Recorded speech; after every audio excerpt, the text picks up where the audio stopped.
You talk us through the details of this big mining or resource merger or the potential merger.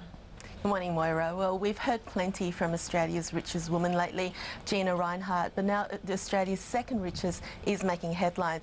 Glencore International Chief Ivan Glaskenberg has begun merger talks with Xstrata.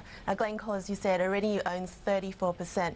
The details of a possible share swap is still in the works, but a merger this size is expected to be big enough one day to rival BHP. Our transaction is certain to be in the industry's largest.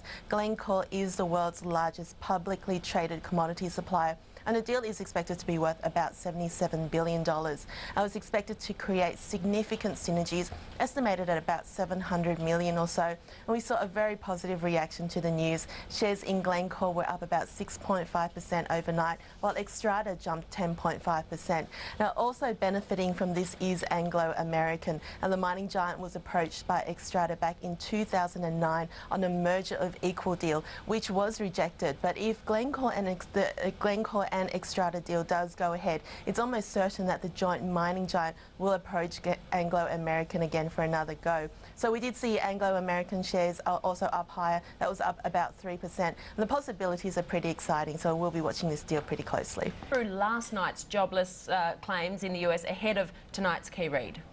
Well, last night's jobless claims wasn't too bad. In fact, it was better than expected, but they have been up and down in last month. So overall, that does suggest employers have at least stopped retrenchments. As you mentioned, some key events to look out for tonight, and that's certainly going to sideline markets today. We have US non-farm payrolls, where we're expecting about 150,000 jobs to be created versus that 200,000 in the previous month. And also US unemployment data out as well. The unemployment rate currently sits at 8.5%.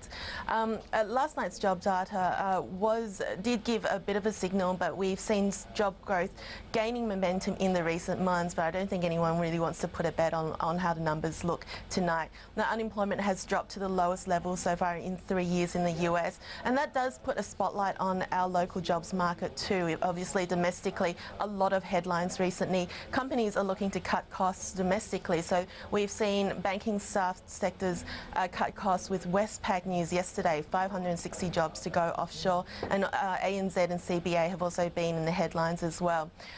In terms of the domestic market, our local retail, manufacturing, media and housing job sector is looking weak, but at the same time our resources and mining services are booming.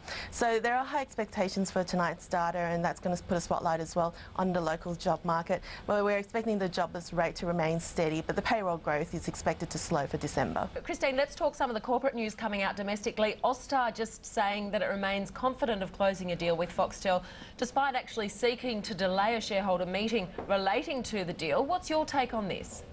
Well, I think there's still quite a fair way to go, and unfortunately there's not much company news to drive the market today, or local domestic news, so there's going to be a lot of focus on that. Now, for today's trading, we are expecting to consolidate the gains from yesterday. So you mentioned a very flat start this morning, but that is because there is a lot of key data out tonight, so that the market will be sidelined ahead of those events.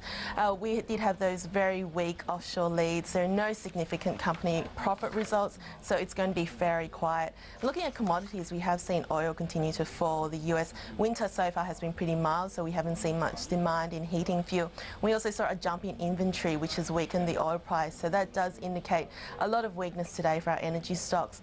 Copper is also down again. It's down about 1%. The copper price very sensitive to market jitters, and it's that fear of the Greek debt and signs of the slow demand from China, which has sent its price falling.